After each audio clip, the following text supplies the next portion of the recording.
je suis Jeanne Fantraf, lectrice, autrice et éditrice de romances. Et cet été, je t'ai invitée à écrire ta romance. C'était une série d'épisodes que je voulais courts et certains épisodes ont dépassé les 30 minutes. Normal quand on parle de romance parce que je suis bavarde quand il s'agit de romance et parce que apparemment j'aime m'entendre parler. Ce n'était pas une formation, ça n'a jamais été le but de la chose. J'ai partagé mon fonctionnement, ma façon de faire, ma méthode, entre guillemets, ma méthode du pitch à la romance, qui est également le nom de mon cahier d'exercice, qui m'a servi de ligne conductrice. C'est un livre d'exercices avec une centaine d'exercices, pardon pour la redondance, exercices d'écriture, des questions, des interviews pour les personnages, des listes, du brainstorming, des mood boards. Ce cahier ne remplace pas une formation non plus, c'est juste une façon de savoir où on va, un support pour la construction de personnages, la construction de la romance. Je suis une romancière à la one again, jardinière pour les uns, freestyle pour les autres. Et j'utilise ce type de questions, des questions pour les protagonistes ou les questions pour les couples ou troubles. Par exemple, qu'est-ce qui te rend mal à l'aise ou quels sont tes nouveaux objectifs. Ce sont des genres de choses que je dois connaître par cœur à la fin de l'écriture. Donc, quand je me lance dans l'écriture d'un nouveau projet, je parle d'une silhouette émotionnelle. Ça veut dire que j'ai une idée de la personnalité, j'ai une idée de la principale qualité, du principal défaut, de la touche de quirk. La touche de quirk, c'est la touche d'extravagance ou pas, finalement, qui rend le personnage bien plus humain que juste un trait de personnalité. Par exemple, c'est un personnage qui peut aimer les bonsaïs, qui peut faire du crochet, qui fait une collection de timbres. C'est juste le petit détail qui rend le personnage un peu plus humain, un peu plus multidimensionnel. Et donc je pars de cette ébauche-là, de cette ébauche émotionnelle, parce que je pars de principe que je suis en train de raconter l'histoire de mes personnages. Je ne suis pas en train de raconter ma propre histoire. Et pour le coup, mes personnages vont me dicter ce qu'ils veulent vivre et ils vont me montrer qui ils sont réellement. Parfois, mon ébauche émotionnelle se concrétise, elle devient quelque chose de plus tangible, quelque chose de plus profond. Et d'autres fois, il y a un trait de caractère ou deux qui finalement n'est pas cohérent ou n'est pas logique ou alors ne se transcrit pas de la façon à laquelle j'avais pensé. Par exemple, dans un des derniers romans que j'ai écrit, comme dans une romance, où mon héroïne a grandi dans une bulle. Jemima a grandi dans une bulle, dans un orphelinat, dans l'orphelinat dans lequel elle a été abandonnée. Elle a la vingtaine, elle y est toujours. Elle n'est plus une pupille, elle fait partie du personnel. Et comme c'est un orphelinat qui est dirigé par une mère supérieure, du coup, l'éducation, au-delà de l'éducation à l'école, l'éducation était beaucoup plus pudique et il n'y avait pas ce côté relations amoureuses, ce côté sexualité. Donc, si on se base uniquement sur l'éducation à l'école pour tout ce qui est psychologie, relations, intimité, sexualité, etc., on n'est pas sorti de l'auberge. Et quand on vit avec une mère supérieure qui fait office de mère adoptive, on est encore moins sorti de l'auberge, je crois qu'on est même rentré à nouveau. Et du coup, mon héroïne, ce qu'elle apprend, elle apprend tout, elle a tout appris des romances qu'elle a dégotées, des livres qu'elle a trouvé d'occasion. Et ce n'est pas si capillotracté parce que moi, Joanne, je viens d'une famille conservatrice, donc j'ai pas été élevée par une mère supérieure. mais je suis née dans un pays qui est plutôt pudique en ce qui concerne les relations, en ce qui concerne l'amour, la sexualité, l'intimité, les émotions. L'Angola est un pays qui est très ostentatoire, qui est beaucoup dans qui joue beaucoup le jeu des apparences. C'est qui a la maison la plus belle, le plus gros salaire, la plus grosse voiture, qui a les plus beaux voyages, qui voyage en première classe, etc. C'est vraiment très superficiel, un peu trop futile à mon goût, mais ça c'est un autre sujet. Et de l'autre côté, c'est une société où la génération de mes parents ne parle pas d'amour, ne montre pas l'amour, ne dit pas je t'aime. Donc je viens d'une famille conservatrice, d'un pays conservateur, où on n'a jamais parlé d'amour, de sentiments, d'émotions, de sexualité, de relations amoureuses. On n'a jamais parlé de ça. Et comme je dis souvent, ce n'était pas tabou. Parce que normalement, tabou, c'est quelque chose qu'on sait, c'est un secret de polichinelle, mais que personne ne dit rien, et personne ne dit rien. Alors que dans le cas de ma famille, en tout cas, et de pas mal de familles en Angola, de ma génération, années 80, années 70, années 80, ça ne peut pas être tabou si on ne sait pas que ça existe. Donc, on ne pouvait pas parler d'amour si on ne savait pas que l'amour existait. Mais genre, on sait qu'on aime nos parents, on sait qu'on aime nos proches, on sait qu'on les apprécie. En tout cas, on sent qu'on les apprécie, mais il n'y a pas un mot qu'on pose dessus. Il n'y a jamais eu un « je t'aime ».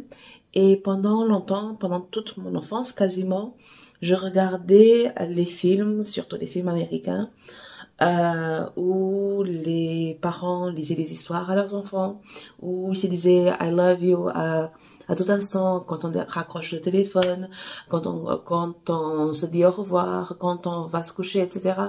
Et il n'y a jamais eu tout ça. Donc j'ai toujours cru que ça, c'était de la fiction. Du genre, ça, c'était 100% de la fiction. Je ne pouvais pas croire que quelque part dans le monde, il y avait des parents qui disaient à leurs enfants je t'aime. C'était juste pas possible. Donc, ce n'était pas tabou dans ma famille de ne pas parler de ça, parce que ça n'existait pas. Et pour moi, c'était 100% de la fiction. Et pour le coup, c'est en lisant de la romance que j'ai commencé très tôt, peut-être trop tôt. J'étais encore au collège, j'étais en 5e parce que j'étais à Luanda.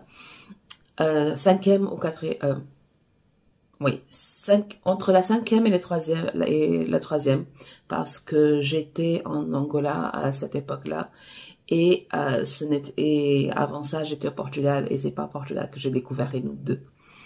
Et les Nudes 2, j'ai découvert avec la secrétaire de l'école secondaire à Luanda. Donc, c'était entre la 5e et la 3e que j'ai découvert les Nudes 2, j'ai découvert Harlequin. J'ai commencé à lire des livres où je ne comprenais pas une bonne partie des sous-entendus. Je me souviens clairement, et je ne sais pas pourquoi ça m'a marqué, alors que je ne comprenais pas à 100% ce qui se passait. Je me souviens d'une scène, c'était un Harlequin, c'était en portugais, je crois que la couverture était verte. Parce que les Harlequins au Portugal, il y a comme un cadre. Il y a la photo, mais il y a un cadre autour de la photo. Donc, le cadre était un vert, pas un vert foncé, un vert clair, c'était pas un vert pomme, mais un vert comme ça. Non, mais le nom, c'est pas kaki, mais un truc un peu plus clair, voilà. Donc, c'était pas flash, c'était un peu pastel. Et je me souviens pas du tout de l'histoire, je me souviens pas du tout du titre, mais je me souviens parfaitement qu'il y a un moment, les personnages étaient en train de s'embrasser et ils ne sont pas allés plus loin parce que le héros a dit à l'héroïne qu'il ne pouvait pas. Et c'est pas qu'il ne pouvait pas parce que c'est un truc de valeur, de morale, etc. Il ne pouvait pas et il lui a montré la tête d'en bas, et l'héroïne a fait ah oui, je comprends. Au fait, le truc c'est que je me souviens parfaitement de ce que j'ai lu, des genres j'ai cru comprendre mais je savais pas exactement, je sais pas quoi, mais la scène m'a marqué 30 ans plus tard. Mais rétrospectivement, je pense que ce qui s'était passé, c'est que Monsieur a explosé parce qu'il était trop dans l'émotion et voilà, il n'était pas en forme pour attaquer et passer à la suite des festivité. Et pourquoi ça m'a marqué alors que je ne savais pas ce qui se passait? Je n'en sais rien. De tout ce que j'ai pu lire à cet âge-là, ces années-là, jusqu'à la fac, je crois que c'est la seule scène qui m'a marqué. Pas comprendre. Donc du coup, je suis ces filles qui apprennent la vie avec les livres, avec la fiction, avec les films, avec les séries. Il y a beaucoup de choses que j'ai appris de la romance, beaucoup de choses que je n'ai pas acceptées dans la romance. Mais entre mon côté il y a quand même un peu de discernement dans ma tête, il y a des choses qui reviennent de ma culture, de mon éducation, et j'ai certains blocages à ce sujet, des blocages 100% culturels. Mais j'ai appris la vie en partie, j'ai appris les relations, j'ai appris les émotions, les sentiments, j'ai appris la communication à travers la romance. Et pour moi, c'est pour ça que pour moi, il est très très très important de parler de la responsabilité de l'autrice de romance. C'est très important de montrer les actes et montrer les conséquences. Du genre, vos personnages n'ont pas pris de préservatif, ça arrive dans la vie de tous les jours. Mais la seule conséquence n'est pas une grossesse. Il y a des IST et des MST, et il faudrait en parler un peu plus. Du genre, oui, il faudrait parler, au-delà de la pilule du lendemain, il faudrait parler du dépistage. En toutes ces années, je n'ai lu que 2 romances où un des protagonistes était séropositif. Je trouve ça bien, mais pas toujours bien travaillé. Parfois, j'en ai lu 2. Donc le deuxième livre que j'ai lu, c'était presque du gimmick, du genre c'était ah oui, je suis séropositif, mais voilà, du genre on passe vite sous la couverture, c'est presque comme si c'était juste un détail. En fait, aujourd'hui, en 2025, la séropositivité peut être un détail, mais ce n'est pas qu'un détail. C'est quelque chose, surtout quand on est dans une relation, où il y a du sexe, il faut parler un peu plus que juste, ne t'inquiète pas, il ne se passera rien. C'est pas une conversation sérieuse, c'est pas une conversation responsable, même si aujourd'hui les traitements permettent aux personnes séropositives de ne pas transmettre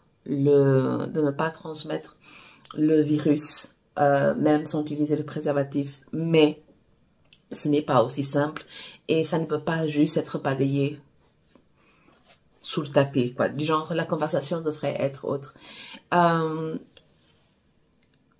Je ne me sens pas encore d'attaque pour ce genre de protagoniste, même si j'apprécie énormément l'idée et si le sujet est proche. Mon oncle préféré est mort du sida il y a 20 ans. Et le mot sida n'a jamais été tabou dans ma famille. La séropositivité n'a jamais été tabou dans ma famille. On a des proches séropositifs en Angola. On mange ce qu'ils préparent. On s'enlace. On partage. Et c'est une non-conversation à partir du moment où la conversation a déjà été eue. Et donc, pour revenir au fait de la silhouette émotionnelle, parce que je suis partie, j'ai divagué. Donc, pour cette histoire de Jemima qui a grandi dans cette bulle, qui a appris la vie par la romance, je me suis lancée dans une idée qu'elle était un peu naïve, qu'elle ne connaissait pas le monde, etc. Mais à l'écriture, je me suis rendu très vite compte que ça ne pouvait pas être ça. Parce que je n'avais pas envie que mon héros tombe amoureux d'une enfant. Ou alors, si c'est pas une enfant, c'est d'une femme immature. Parce que un petit côté naïf, c'est bien, mais trop de naïveté, c'est presque indécent. C'est presque, j'ai eu la sensation que c'était presque criminel. Comment un homme qui a vu le monde, qui est vétéran de guerre, pourrait voir une femme immature comme une femme désirable. C'est comme dire que il y aurait des tendances P que je ne voulais même pas entretenir, que je ne voulais même pas non, ça ne pouvait juste pas être ça. Et du coup, très vite, je me suis rendu compte que le côté naïf pouvait être traité autrement. Donc, mon héroïne est un peu naïve sur certaines choses sur la relation amoureuse, sur le sexe, mais elle a lu de la romance, elle écoute de la radio, elle lit des journaux, donc elle n'est pas ignorante, elle n'est pas stupide, elle n'est pas si naïve que ça. En fait, le problème avec le côté naïf, c'est que ça rend quelqu'un infantile, ça rend quelqu'un immature. Et je ne voulais pas du tout ça pour mon héroïne. Je voulais une héroïne qui était vierge, ouais, bon, hein, mais vierge, entre guillemets, de la société, mais pas bête, pas idiote, pas écervelée. Et pour le coup, j'ai mis cette première idée que j'avais eue, je l'ai transmise à mon héros dans une sorte où pour lui, parce qu'elle n'a pas internet, parce qu'elle n'a pas la télé, elle est un peu naïve, et c'est mon héroïne qui se dit que du genre cousin, c'est toi qui as des préjugés, parce que ce n'est pas parce que je n'ai pas les mêmes supports que toi que je suis bête, que je suis stupide, que je n'ai pas une idée de ce qui se passe dans le monde. Je suis allée à l'école, j'ai le bac, du genre je ne suis pas bête, je suis quelqu'un d'intelligent. Il se trouve juste que je n'ai pas pu quitter mon désert. Littéralement, elle est née dans une bourgade dans le désert. Elle n'a jamais quitté la bourgade. Donc, elle sait qu'il y a un monde au-delà de ça. Et donc, il y a une différence entre être naïf, en tout cas pour moi. Il y a une différence entre être naïve et entre être ignorante parce qu'elle n'a jamais eu l'occasion d'apprendre, l'occasion de voir, l'occasion de vivre, d'expérimenter, etc. Donc, très vite, au moment de l'écriture de Comme dans une romance, il a fallu que je switch parce que, sincèrement, avoir une héroïne naïve, ça n'allait pas du tout faire ce que je voulais que ça fasse. Et c'était pas ce que je voulais, quoi. Donc, je pars avec une silhouette émotionnelle quand je me lance dans un nouveau projet et je laisse mes personnages montrer si je suis dans le bon chemin, si je suis sur le droit chemin, s'il faut que je change des choses, etc. Ça montre que je me suis perdue moi-même en cours de route. Donc, je fais évoluer mes personnages de la façon comme ils me le montrent. Et c'est mon héroïne, c'est Jemima qui a dit, Joanne, fais quelque chose à ce sujet parce que ça va pas être possible. Donc, je pars avec une silhouette émotionnelle et cette silhouette va s'affiner, va se peaufiner, va se concrétiser en cours d'écriture. Et à la fin de l'écriture, je dois connaître mes personnages parfaitement. Ou alors pas encore parfaitement, mais à 80%. Du genre, au moment de la correction, quand j'aurai gommé toutes les incohérences parce que je suis passée d'une idée et ça a évolué en quelque chose d'autre, quand j'aurai gommé toutes les incohérences, normalement, je dois les connaître à 100%. Et pour le coup, du genre, si j'ouvre mon cahier d'exercice n'importe où, je dois savoir répondre à la question. Quelle est ta musique préférée? Pour Jemima, donc pourquoi pas. Jemima, en fait, elle n'écoute pas de la musique. Elle n'écoute pas beaucoup de musique. Mais il y a eu une sortie avec le héros, avec les proches du héros. Ils sont allés dans un bar où il y a de la musique country. C'est un bar qui rappelle un peu le Far West américain parce qu'en même temps ils sont dans le Far Centre, dans le Kalahari. Et il y a Jesus in a Bar de Gracie. C'est Gracie quelque chose. Là tout de suite ça me vient pas. Mais Jesus in a Bar, ça me touchait, le titre me faisait tilt parce que forcément mon héroïne a grandi catholique avec une mère adoptive qui est une mère supérieure dans un orphelinat catholique, etc. Mais la musique parle que Jésus pourrait être n'importe qui dans un bar, quelqu'un dans une femme dans les toilettes. Je crois, si je ne me gourre pas, je peux écouter la même musique pendant 20 ans et ne pas connaître les paroles. Mais si je me souviens de ce que j'ai lu, c'est que Jésus pourrait être quelqu'un dans les toilettes qui va nous aider, ou quelqu'un derrière le comptoir qui va nous servir une bière. Et c'est quelqu'un qui va être à l'écoute, etc. Et donc la musique est toute douce et j'adore et ça m'a touchée. Et je l'ai écoutée pendant que j'écrivais la scène où elle débarque pour la toute première fois dans un bar. Elle a écouté cette musique et cette musique l'a touchée et voilà. Donc elle n'écoute pas beaucoup de musique, elle écoute de la radio, elle écoute les infos, elle écoute des émissions. Elle n'écoute pas beaucoup de musique au-delà du gospel habituel en même temps. Orphelinat, etc. Mais voilà, il y a cette musique préférée. Est-ce que je pourrais... Voilà, il y a une autre question là. Es-tu scolarisée? Oui, elle a fait toute sa scolarité jusqu'au bac. Elle n'a pas fait d'études, elle n'a pas eu la possibilité de faire des études. Elle était un peu coincée à l'orphelinat. Et à l'avenir, elle veut avoir un diplôme, mais on n'y est pas encore. Du genre, à la fin du roman, après le roman, puisque c'est dans un multivers, on verra ce qui se passe dans les tomes suivants, dans les années qui suivent. Mais elle veut beaucoup faire des études. Es-tu bonne ou mauvaise élève? Bonne élève, c'est Jemima. Quelles étaient tes matières préférées? Littérature. C'était forcément les cours d'anglais, les cours de littérature, dépendant de l'année.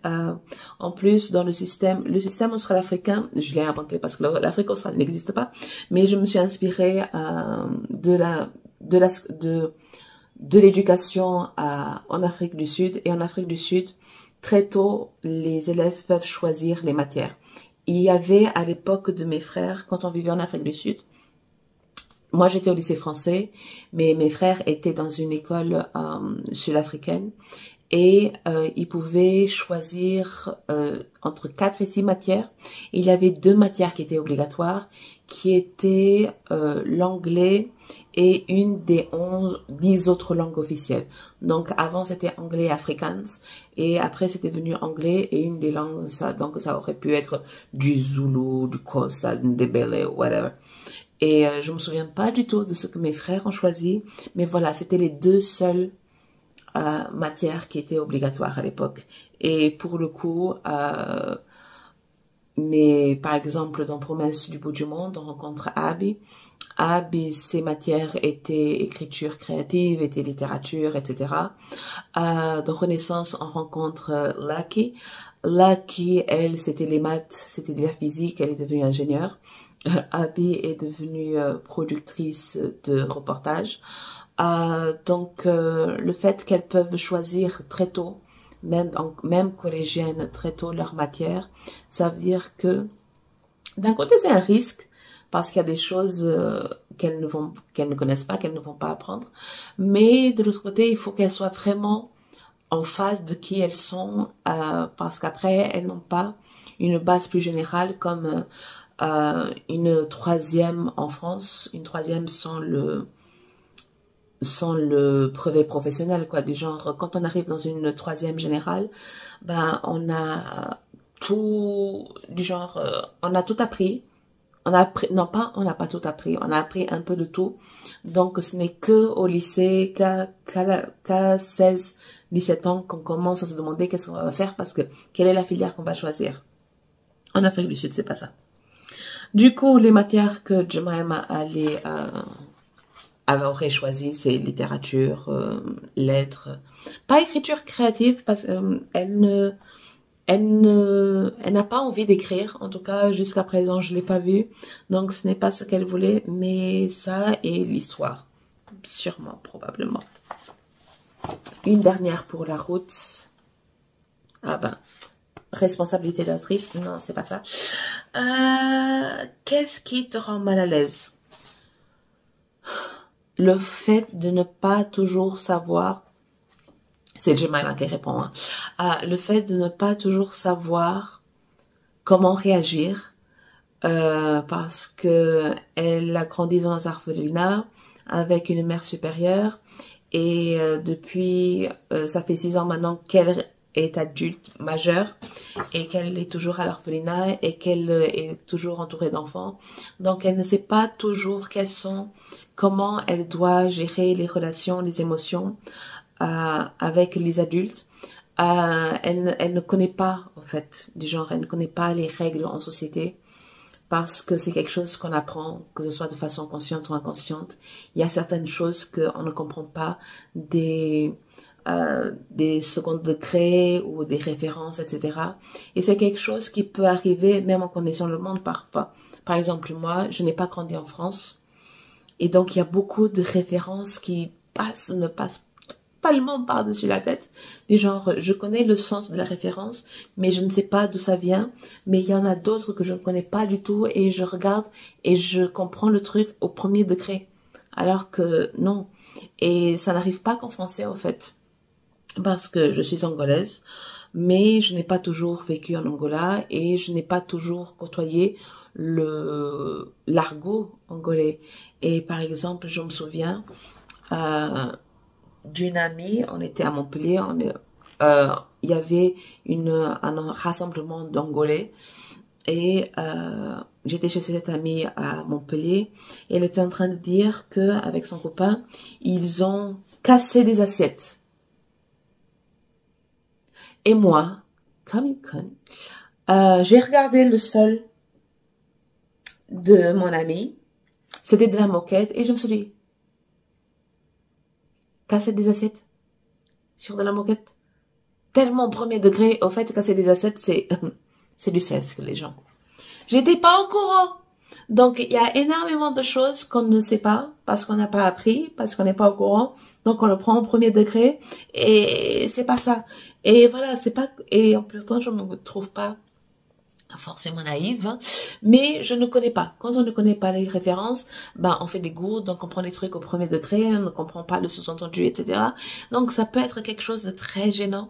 Donc, pour Jemima, c'est une des choses qui peuvent la rendre mal à l'aise parce qu'elle ne connaît pas autant le monde, elle ne connaît pas autant la société, elle ne côtoie pas les adultes parce qu'elle est entourée d'enfants toute la journée et elle est crevée à la fin de la journée. Elle veut juste prendre une douche, aller se coucher avec une romance et aller à demain, quoi. Et elle travaille 7 jours sur 7. Elle est 24 heures sur 24 on call, 24 heures sur 24 d'astreinte. Donc, elle peut pas faire. Elle n'a pas la force de faire plus que ça. Elle adorerait, du genre, le monde dans lequel elle a grandi est en train de l'étouffer à petit feu. Du genre, elle a besoin de changement, mais elle est trop fatiguée pour effectuer ce changement. Donc, voilà. Je ne me sers pas du pitch à la romance quand je me lance dans l'écriture. Parce que moi, je me lance dès que j'ai l'idée. C'est pas que je me lance dès que j'ai l'idée, parce qu'il y a des années qui peuvent se passer entre les deux. Mais à part quelques notes que je peux prendre, je me lance et je découvrirai en cours de route.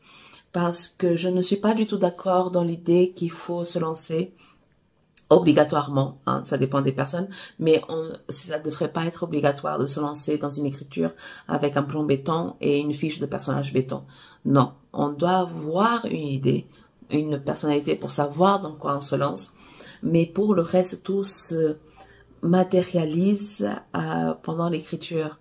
Et moi, je fais énormément confiance à mes personnages, je les laisse faire, leur laisse faire ce qu'ils veulent. Et pour le coup, je ne peux pas faire de fiche personnage. En fait, le seul moment où je peux remplir une fiche personnage, c'est quand il y a vraiment beaucoup d'années. Et par exemple, j'ai peur d'oublier certaines choses, certains quirks, certains traits de caractère qui font toute la différence. Que je peux oublier qu'ils ont des tatouages ou quels sont les tatouages, la signification des tatouages, etc. Pour mon roman Aujourd'hui ne se termine jamais, j'ai mes héroïnes. Celles-là, elles sont jumelles. Elles ont des tatouages. Elles ont une demi-douzaine de tatouages chacune. Et elles ont 2 tatouages en miroir l'une de l'autre. Et je suis incapable de dire, il y a Mike et Paul. En vrai, elles s'appellent Myriam et Judith. Donc, je suis incapable de dire, sans lire mon fiche personnage, laquelle a la rose à droite, la rose à gauche. Du coup, je dois regarder l'illustration faite par Marie-Gaëlle Aubry pour voir laquelle est de ces. Donc, Mike a les cheveux plus raides, donc elle a la rose, c'est à droite. Et si en plus je sais pas c'est quoi ma droite. Et du coup, il y a Paul qui a les cheveux plus bouclés, qui a la rose à gauche. Il faut que je regarde mon illustration pour savoir qui est qui et où se trouve la rose. Mais au moins, je sais c'est qui est qui. C'est une question de cheveux. Il y a Mike et Paul. Mais là, moi, elles sont jumelles, elles sont identiques. C'est par les cheveux, les gens, c'est par les cheveux. Parce que s'il faut que je vois de quel côté se trouve la rose, on n'est pas sorti des ronces. Et donc, j'utilise ce type de questions à la fin de l'écriture pour voir si je connais mes personnages, si je connais le couple qu'ils forment. Parce que jusqu'à présent, j'ai un projet de trouble, mais je ne me suis pas encore lancée là-dedans. Ça demande un peu plus de logistique que juste du Tetris. Juste un truc, c'est le côté émotionnel que je n'y suis pas encore. Et je peux utiliser ces questions-là si je suis bloquée. Parce qu'il m'arrive d'être bloquée. Du genre, je sais pas comment va réagir mon personnage à une certaine situation.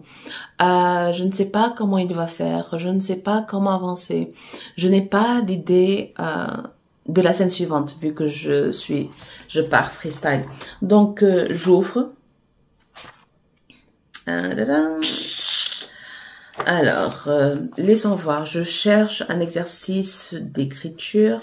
Donc, je vais ouvrir sur un exercice d'écriture. Donc, je peux pas faire ça au pif.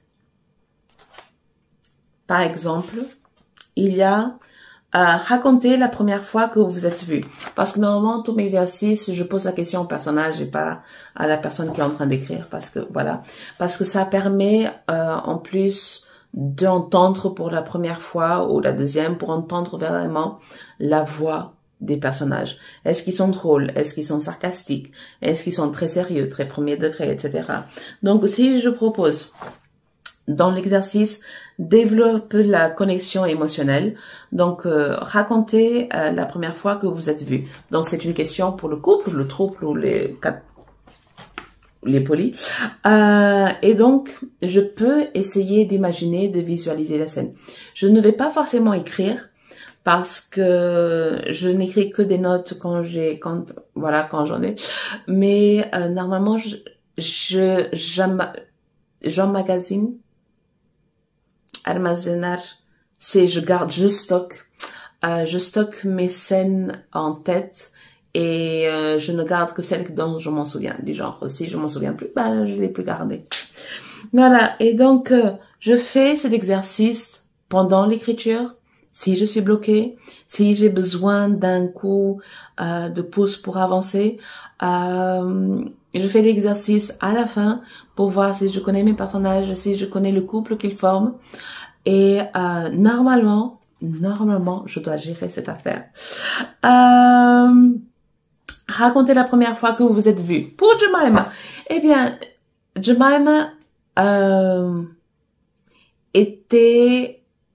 ils se sont rencontrés dans un mini-marché. C'est pas une épicerie, c'était un mini-marché. Mon héros vit et travaille dans un rush. Il n'est pas un cowboy, c'est juste qu'il a un camp d'entraînement pour agents de sécurité et des gardes du corps dans une ancienne ferme. Et en face de cette propriété, il y a l'orphelinat. Donc, ils sont les deux propriétés à la sortie de la ville. Donc, ils sont vraiment isolés de la ville. Ils ne sont même pas dans la bourgade du désert, quoi. Ils sont vraiment perdus au milieu de nulle part. Et du coup, il y a un mini-marché à l'entrée de la ville.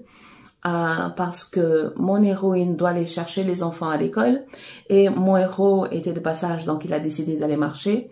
Normalement, mon héros ne sort jamais du ranch et on lui a demandé d'aller faire un truc en ville, donc il est allé et il est passé au mini-marché et en contournant un rayon, il y a Jemima qui était en train de chercher des romances, des livres dans le rayon d'occasion et donc elle se lève, elle va contre lui et il la tient par l'épaule, il a juste une main donc c'est juste une épaule, pour qu'elle ne tombe pas, leurs regards se croisent et patapoum. Comme dans une romance. You see what I did there. Ce mini-marché, ce côté des romances d'occasion qui sont cachées dans un rayon, ça encore, c'est inspiré de moi, Joanne, je me confesse.